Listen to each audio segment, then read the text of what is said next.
My dear friends, brothers and sisters, నా ప్రియమైన స్నేహితులారా, అక్క చెల్లెళ్ళారా, అన్నదమ్ములారా, ఎలా ఉన్నారు?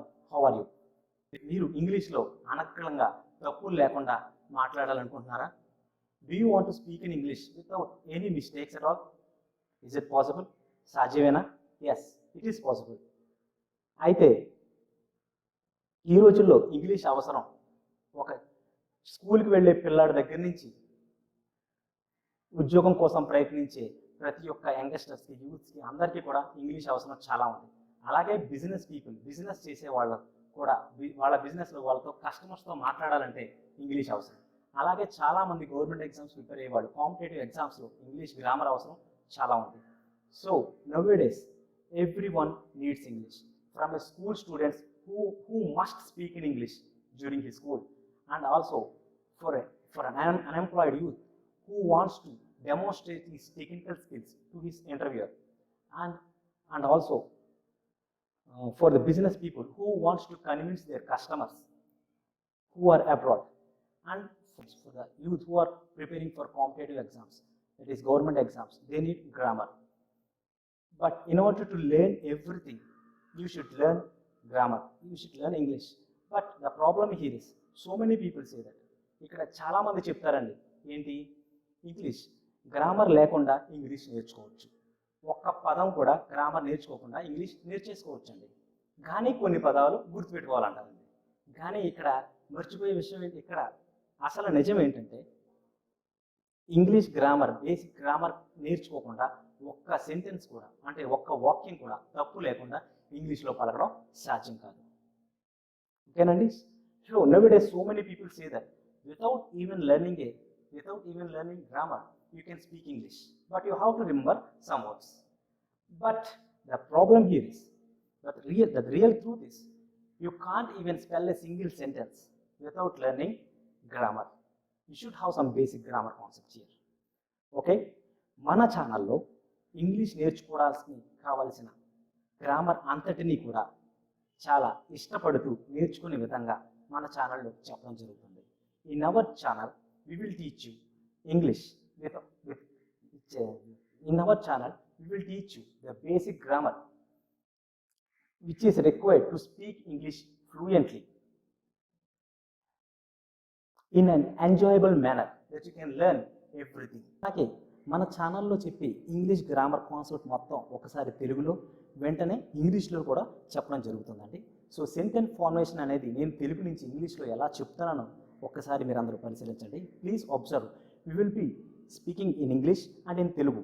So you must see the translation from Telugu to English, how I'm speaking. Please observe this.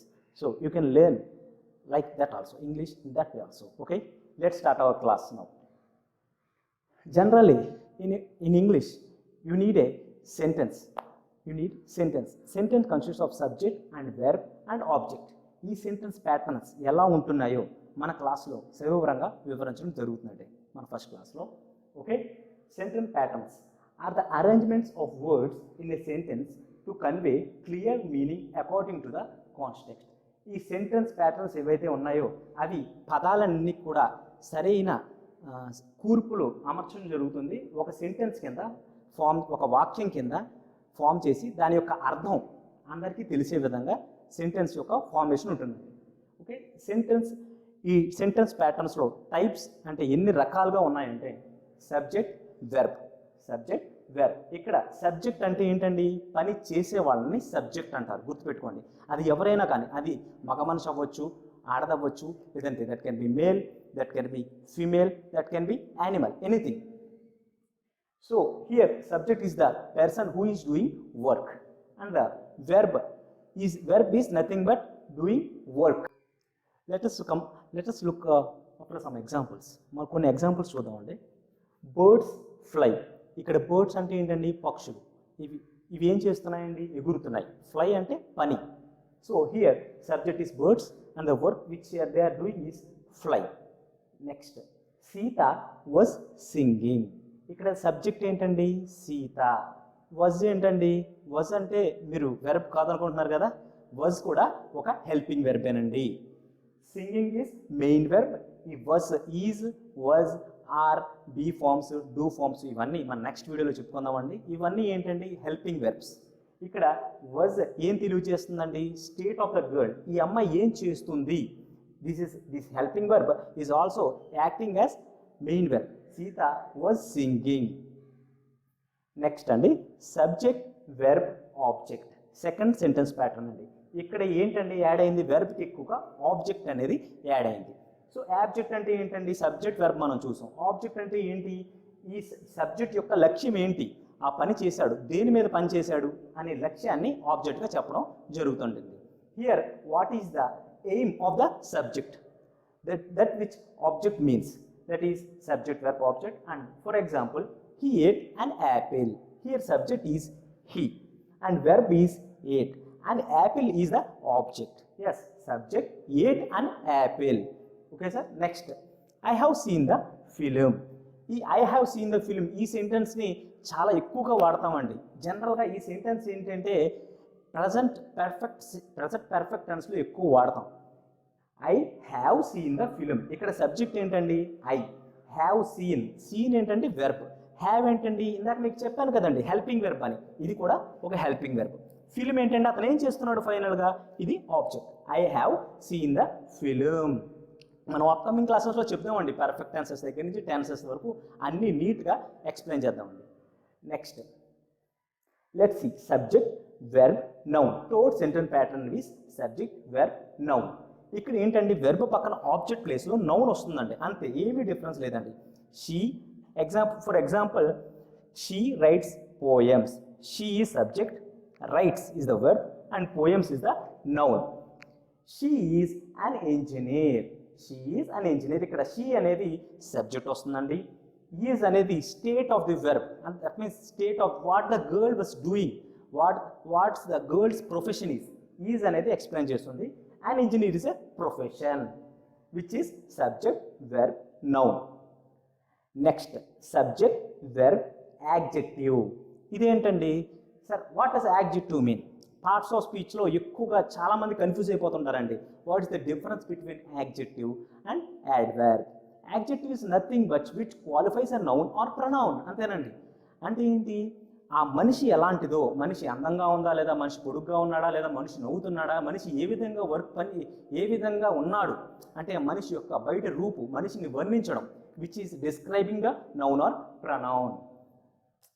For example చూడండి, సీత ఈజ్ ప్రెట్టి అంటే ఏంటంటే ఇక్కడ సీత వెర్బ్, సబ్జెక్ట్. సబ్జెక్ట్ అంటే ఏంటి అతను. నెక్స్ట్ ఈజ్ అనేది ఒక హెల్పింగ్ వెర్బ్. హెల్పింగ్ వెర్బ్ ఏంటంటే స్టేట్ ఆఫ్ ద గర్ల్, అంటే state of the girl. Next pretty అనేది యాడ్జెక్టివ్, ఆ అమ్మాయి ఎలా ఉందండి, అందంగా ఉంది. సో ఇక్కడ ఈజ్ అనేది ఏం ఎక్స్ప్లెయిన్ చేస్తుందండి, conveys the state of girl, ఆ అమ్మాయి ఎలా ఉంది అనేది ఎక్స్ప్లెయిన్ చేస్తుంది. సో ఇదేంటండి యాక్చువల్గా ఇది హెల్పింగ్ వెర్బే, కానీ ఇక్కడ మెయిన్ వెర్బ్ లాగా ఉంది, మెయిన్ వెర్బ్ లాగా యాక్ట్ చేస్తుంది, which is a state of the verb అంటారండి. నెక్స్ట్ చెప్దామండి వెర్బ్స్లో మొత్తం కంప్లీట్ క్లాసిఫికేషన్ మన నెక్స్ట్ అప్కమింగ్ వీడియోస్లో మొత్తం కంప్లీట్ క్లాసిఫికేషన్ ఇవ్వడం జరుగుతుందండి. ఇక్కడ మనం ఓన్లీ సెంటెన్స్ ప్యాటర్న్స్ వరకు ఎక్స్ప్లెయిన్ చేస్తున్నామండి. Next the flower smells sweet. ఇక్కడ what is the subject, the flower is the subject, flower సబ్జెక్ట్గా ఉందండి. Next smells is the verb, అంటే స్వీట్ ఈస్ ద యాడ్జెక్టివ్. ఇక్కడ ఏంటండి ఫ్లవర్ అనేది సబ్జెక్ట్ అయితే, అంటే ఒక పువ్వు ఎలా వాసన వస్తుంది, చాలా సువాసనగా వాసన వస్తుంది. ఇక్కడ వాసన అనేది వెర్బ్ అండి, సువాసన అనేది యాడ్జెక్టివ్. ఎందుకంటే పువ్వు ఎంత అందంగా ఎంత స్వీట్గా ఎంత అందంగా వాసన వస్తుందో చెప్తుంది కదండి ఇక్కడ. Okay, so next sentence pattern ఏంటండి, subject, verb, object, infinitive. Sir infinity అంటే ఏంటండి, ఏదో అనుకుంటారండి. ఇన్ఫినిటీ అంటే infinity is nothing but to use చేసి సెంటెన్స్ని ఎలా రాయాలి. So for example I want him to go. ఇక్కడ సబ్జెక్ట్ ఏంటండి I, want is verb, him అంటే ఆబ్జెక్ట్. ఇంకొక ఆబ్జెక్ట్ ఉందండి ఇక్కడ ఇంకొకటి. సో ఇక్కడ టూ యూజ్ చేసి ఈ సెంటెన్స్ని కంప్లీట్ చేయడం జరిగిందండి. I want subject, I want him to go. Next sentence అండి, they want us to play. ఇక్కడ ఏంటండి వాళ్ళకి మేము ఆడాలని ఉంది. సో దే అనేది సబ్జెక్ట్, వాంట్ అనేది వెర్బ్. అస్ అనేది ఏమవుతుందండి ఆబ్జెక్ట్, బట్ ఇక్కడ టు యూజ్ చేసి ఈ సెంటెన్స్ని చెప్పడం జరిగిందండి. So which is subject verb object infinitive. Next pattern వచ్చేసండి subject verb gerund form. Gerund form అంటే ఏమీ లేదండి, కంటిన్యూస్ ఫామ్ని గెరండ్ ఫామ్ అంటారు, అంతేనండి. ఏంటండి ఇక్కడ సబ్జెక్ట్ ఏంటండి, అబ్దుల్ కలాం లవ్స్ టీచింగ్. ఇక్కడ సబ్జెక్ట్ ఎవరున్నారండి, అబ్దుల్ కలాం. లవ్స్ అంటే ఏంటి, ఇక్కడ వెర్బ్ లవ్స్ అంటే టీచింగ్ని అబ్దుల్ కలాం ఇష్టపడతాడు, ఇక్కడ verb loves. Next teaching, teaching which is a ing form. So ఇక్కడ ఇది అవుతుందండి. Next he has finished talking అంటే అతను మాట్లాడటం పూర్తయింది. ఇక్కడ బాగా గుర్తుపెట్టుకోండి సార్, టెన్సెస్లో మనం మళ్ళీ చెప్దామండి. ఎక్కువగా పెర్ఫెక్ట్ టెన్సెస్లో కానీ అండ్ పెర్ఫెక్ట్ టెన్సెస్ చెప్పేటప్పుడు subjects I we you they ఉన్నప్పుడు గుర్తుపెట్టుకోండమ్మా, ఐ వి యు దే ఉన్నప్పుడు వెంటనే నెక్స్ట్ హెల్పింగ్ వెర్బ్ ఏదైతే ఉందో అది హ్యావ్ వస్తుంది. హీ షీ ఇట్ అంటే థర్డ్ పర్సన్ కానీ ఏదైనా పేరు కానీ ఉంటే పక్కన ఉండే హెల్పింగ్ వెర్బ్ హ్యాజ్ వస్తుంది. బాగా గుర్తుపెట్టుకోవాలండి, ఎక్కువగా పర్ఫెక్ట్ టెన్సెస్లో మిస్టేక్స్ చేసేది అక్కడేనండి. Next final sentence pattern is subject verb indirect object and direct object. ఏంటి sir indirect object direct object తేడా ఏంటండి, ఆబ్జెక్టే కదా మనకి తెలిసింది, ఏమీ లేదు సార్. ఇండైరెక్ట్ ఆబ్జెక్ట్ అంటే అక్కడ ఒక పర్సన్ గురించి కనుక మనం చెప్పినట్టయితే, ఆబ్జెక్ట్ ముందు ఒక పర్సన్ గురించి మనం చెప్పినట్టయితే దాన్ని ఇండైరెక్ట్ ఆబ్జెక్ట్ అంటారండి. లక్ష్యం ఏంటి అనేది ఆబ్జెక్ట్, డైరెక్ట్ ఆబ్జెక్ట్ కింద పరిగణించబడుతుంది. అంటే ఆబ్జెక్ట్లోనే క్లాసిఫికేషన్ అనమాట అండి. చూడండి ఇక్కడ, so I wish you a happy new year ఏమంటున్నామండి. సో ఇక్కడ ఐ అనేది సబ్జెక్ట్, విష్ అనేది వెర్బ్, యూ అనేది ఇండైరెక్ట్ ఆబ్జెక్ట్. ఇక్కడ దీని మీనింగ్ ఏంటండి, మీకు నూతన సంవత్సర శుభాకాంక్షలు నా నుండి. సబ్జెక్ట్ ఏమవుతుందంటే నా నుండి, మీకు ఇక్కడ మీకు అనేది ఇండైరెక్ట్ ఆబ్జెక్ట్ అవుతుందండి. నూతన సంవత్సర శుభాకాంక్షలు అనేది లక్ష్యం, which is what we want to say, అవతల వాళ్ళకి చెప్పాలనుకుంటున్నాం, అది డైరెక్ట్ ఆబ్జెక్ట్. నెక్స్ట్ సెంటెన్స్ అండి, the principal gave him the medal. ఇక్కడ సబ్జెక్ట్ ఎవరవుతారండి, ప్రిన్సిపల్, ఎవరైతే మొదలు పెట్టారు పని. గేవ్ హిమ్, గేవ్ అనేది వాళ్ళు ఇచ్చారు కదా, that is called verb. Him అనేది అంటే ఎవరికి ఇచ్చారు, ఆ మనిషికి, విచ్ ఈస్ ఇండైరెక్ట్ ఆబ్జెక్ట్. ఏమి ఇచ్చారు, which is direct object, medal ఇచ్చారు. జనరల్గా డైరెక్ట్ ఆబ్జెక్ట్ ఇండైరెక్ట్ చెప్పడం అనేది ఎవరికి అనేది ఇండైరెక్ట్ ఆబ్జెక్ట్లోకి వస్తుందండి. ఏమి ఇచ్చారు అంటే ఏం జరిగింది అనేది డైరెక్ట్ ఆబ్జెక్ట్లోకి వస్తుంది. సార్ ఈ గ్రామర్ అంతా కూడా నేను చిన్నప్పటి నుంచి నేర్చుకుంటున్నానండి, మీరు స్పెషల్గా ఇక్కడ ఏం చెప్తున్నారు? So from child age we are all learning all this grammar. What is something special about this? Nothing, and I don't want to teach you the grammar which you don't know. My truthful intention is to recall the grammar which you have learned before and forgotten.